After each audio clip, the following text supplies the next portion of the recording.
So, this past Tuesday, in states all across the country, certainly in my state of Connecticut, there were primaries, caucuses, different things for voters to vote on. And that, along with the beginning of football season, football, are you a fan? um, got me thinking about this issue that we have that everybody talks about all the time about the divisiveness and the other, this side of the aisle and that side of the aisle, and how we cannot come together as a country and how it's gotten worse than ever. And I'm sure, like maybe all of you out there, I agree. Not sure how you could not agree. We're pretty up in arms with each other most of the time, politically, and in a lot of other ways, unfortunately, as well. Look, here's what I want to say to you about this. I met some people recently. They were very smart people, and actually, their overall political ideology was pretty much in line with mine, to be quite honest with you. But when we started having a conversation that they kept driving towards politics, although I kept trying not to, um, what ended up happening was when I expressed certain opinions, they didn't say, "Oh, that's an interesting opinion. See, I don't really agree with you. Tell me why you think that." They actually told me I was wrong, and they did it several times. This is a problem. We just can't keep communicating like this with each other anymore, or actually, what ends up being a lack of communication. When you build a wall, or you pull down a gate, or in any way put some kind of barrier between you and the person you're talking to, and you do that when you tell them they're wrong, rather than asking them why they think what they think, or engaging in a dialogue or even a debate, an intellectual debate about what their thought process and opinions are. When you put that barrier between you, there is no reaching any kind of common understanding. And a common understanding doesn't necessarily mean that we agree.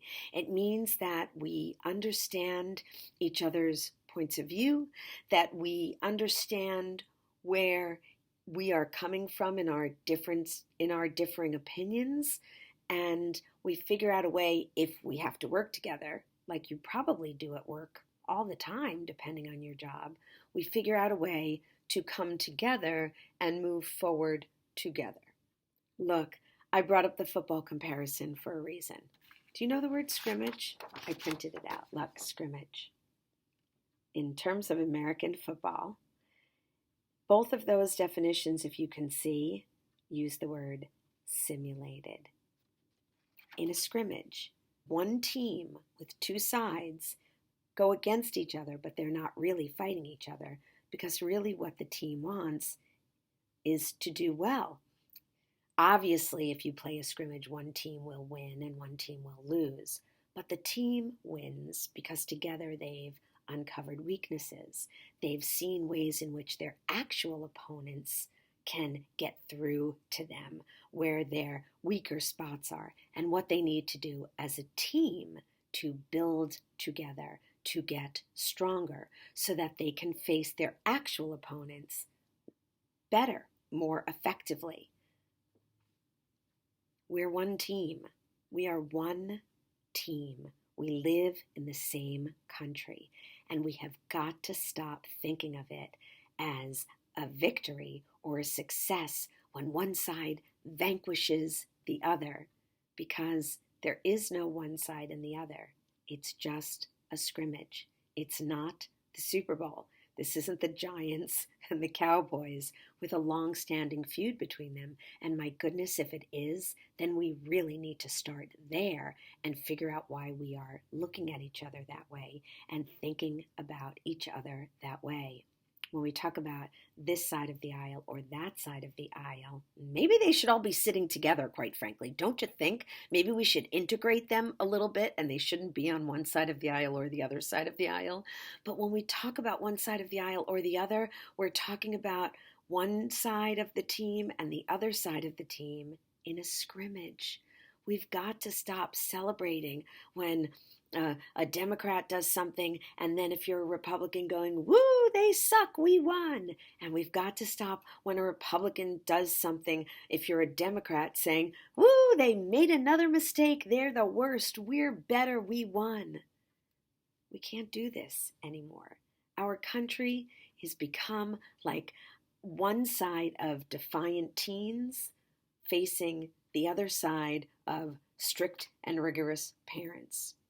But we're not one set of parents who know better or think they do, and one set of teenagers who are disgruntled and angry or just come across that way when really all they're trying to do is be heard. See what I'm saying here? So let's remember, it's a scrimmage. It's not the Super Bowl. And remember that we are in it together.